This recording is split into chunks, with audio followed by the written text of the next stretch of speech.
Voilà, salut à tous, salut tout le monde. J'espère que vous allez bien. Je suis Yafifi Firenze Chiba, artiste, youtubeur, comédien. Et voilà, vous êtes bel et bien sur Firenze Picture Studio, votre chaîne YouTube. Allez, merci pour ceux qui sont déjà abonnés. Et pour ceux qui ne le sont pas encore, je vous demande de vous abonner et de faire abonner sur les autres. Voilà, comme vous le savez, l'Afrique est un peu en ébullition, donc pas pour un sujet de développement, mais pour une affaire, qu'on pourrait dire une affaire africaine, une affaire qui est devenue mondiale. Parce qu'aujourd'hui, à l'heure du numérique, comme on dit toujours, le monde est devenu un village planétaire. Ça veut dire que ce qu'on fait ailleurs, ça nous arrive chez nous ici. Donc le monde est devenu trop petit à cause des réseaux sociaux. Voilà pourquoi on dit que le monde maintenant c'est un village planétaire. Donc une chose qui peut se faire au Kuala Lumpur ou en Sydney et directement être relayé par tout le monde. Donc c'est plus une affaire nationale. Vous êtes sans ignorer que depuis quelques jours, l'affaire de M. Balthazar Engonga, ces dignitaires de la Guinée équatoriale, cette affaire qui fait couler beaucoup d'encre et de salive sur la toile, sur les réseaux sociaux. Et nous avons cherché d'entrer encore plus vif dans le vif d'ici, des fouiner. Qui est ce monsieur? Monsieur Balthazar Ngonga, c'est une personnalité. Son père, c'est un fils bourgeois, donc c'est quelqu'un qui a grandi dans la bourgeoisie. C'est-à-dire que son père, c'est quelqu'un qui est les responsables du côté finance dans l'État, les CEMAC. Les CEMAC, c'est l'État économique du pays de l'Afrique centrale. Donc, entre autres, notre pays, la RDC, est aussi parmi son président. Et c'est son père qui tient une commission qui s'occupe des finances. Et son fils, au pays de Messi Obiang Nguema, le pays de la Guinée équatoriale, où il est aussi cadre dans une société de la place. Donc, c'est une personnalité, on dirait, politique aussi, parce qu'il est dans la politique. Et qu'est-ce qui s'est passé? Il a été cité dans une affaire de corruption. Une affaire de corruption où il aurait, on dit au conditionnel, il aurait volatilisé ou voilà, volé ou des, comment on dirait, parce que les politiciens aiment employer plus les termes détournés. Si c'est pour le petit peuple, c'est volé. Il aurait détourné plus d'1,6 million, quelque chose comme ça. C'est 1 million de francs CFA qu'il aurait détourné. Et voilà on était en train d'enquêter sur lui. Et les enquêteurs sont un peu... Il fallait faire des perquisitions chez lui. Dans son bureau, dans son domicile. Voilà pendant qu'ils faisaient des perquisitions, ils sont tombés sur ses téléphones et ses ordinateurs. Et parce que les enquêteurs voulaient un peu vous savez, une enquête. Il fallait à tout prix savoir est-ce qu'il faisait des transactions, des trucs pareils. Lorsqu'il y a une enquête pareille, on essaye de fouiner partout, on essaye de confisquer le tout. En confisquant ses portables et ses ordinateurs, on a trouvé plus de 400 vidéos sextapes avec plus de 400 femmes différentes. C'est pas avec une seule femme, c'est avec plus de 400 femmes, dont une femme enceinte qui est la femme de son oncle, son propre oncle. Vous savez comment, voilà. On ne sait pas à ces points, ici il faut les condamner. Le juriste, vous qui suivez ces vidéos, dites-nous, y a-t-il infraction? C'est à quel niveau? Parce qu'en voyant toutes ces vidéos, toutes ces femmes sont consentantes, comme on dit.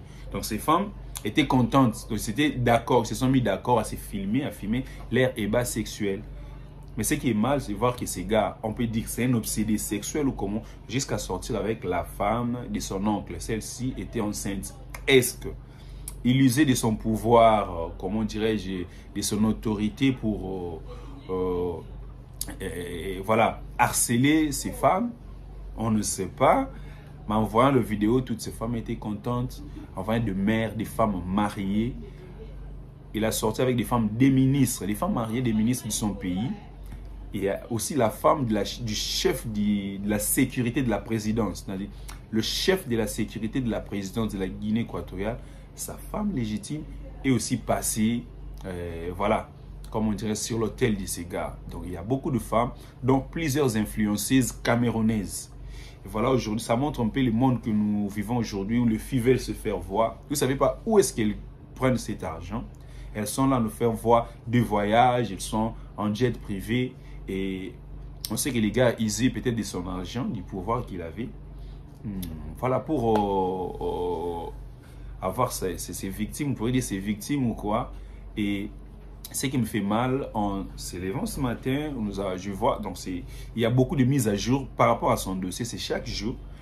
Et on vient de voir une femme, et ce serait une d'entre elles qui est passée aussi sur l'hôtel du gars. En voyant ces vidéos postées sur la toile, elle s'est suicidée. Jusque-là, c'est au conditionnel, mais il y a une vidéo que je viens de voir sur Twitter. Les gens en train de pleurer cette dame. Il y a une vidéo que je viens de voir. Je ne sais pas si vraiment c'est elle, mais d'après une page que j'ai lue sur Twitter, c'est elle. Elle a été choquée de voir ces vidéos sortir sur le... Vous savez, maintenant, c'est plus une affaire, comme je le disais au début, c'est plus une affaire équato-guinéen entre un Guinéen. Maintenant, c'est une affaire africaine et puis mondiale. C'est parce que tout le blog qui en parle, en partant de la Côte d'Ivoire, en partant des blogs francophones, des blogs anglophones, je vis des pages nigériennes, kenyennes, donc l'affaire n'est plus, comme on dirait, le monde c'est un village planétaire, c'est tout le monde qui s'est saisi de cette affaire. Et voilà, moi aussi je suis sorti pour dire des choses. Et qu'est-ce qu'il faut? Il faut retenir beaucoup de leçons sur ces vidéos. C'est de voir qu'il n'y a pas vraiment assez de la fidélité aujourd'hui en voyant de femmes mariées, et surtout des femmes des dignitaires aussi. On ne pourrait pas dire que ce sont des femmes qui sont mariées aux pauvres, ou voilà, avec des ministres et des choses comme ça.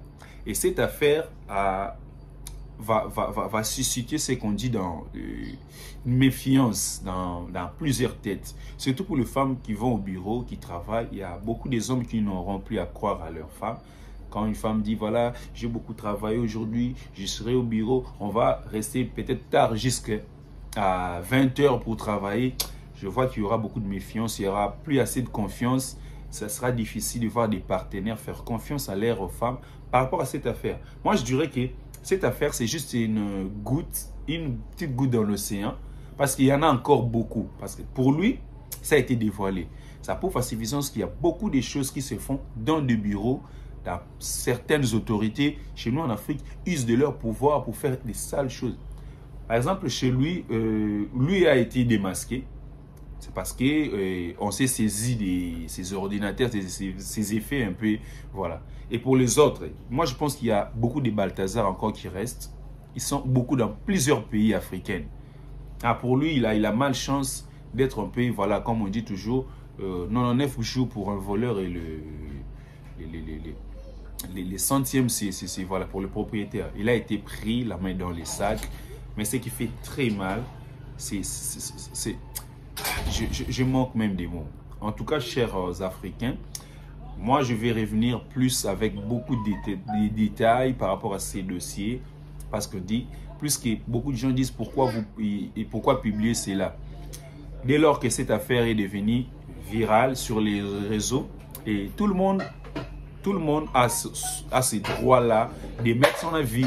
Je ne suis pas là pour les juger ou juger les dames qui sont passées, voilà, sur son hôtel. Hein, et je me mets à la place de ces hommes.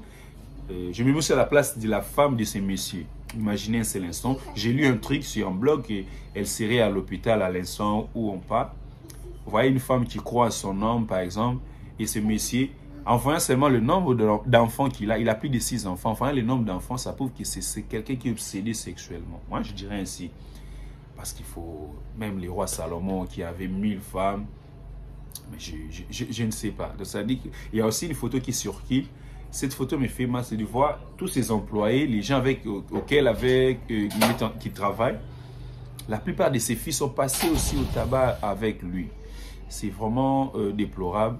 En tout cas, on va revenir. Hein. Abonnez-vous sur ma chaîne. Firenze Picture Studio, c'est votre chaîne maintenant. Abonnez-vous. Hein. Je reviens avec beaucoup de mises à jour sur cette affaire.